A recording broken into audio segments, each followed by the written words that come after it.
I think of how that dark Friday was when Christ was lifted up on the cross.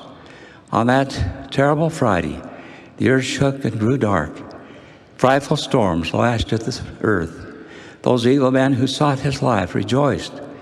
Now that Jesus was no more, surely those who followed him would disperse. On that day they stood triumphant. On that day the veil of the temple was rent in twain. Mary Magdalene and Mary, the mother of Jesus, both were overcome with grief and despair.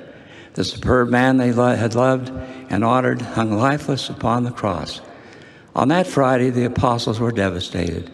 Jesus, their Savior, the man who had walked on water and raised the dead, was himself at the mercy of wicked men.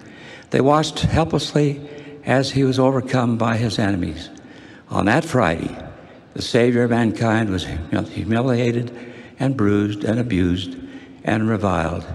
It was a Friday filled with devastating, consuming sorrow that gnawed the souls of those who loved and honored the Son of God.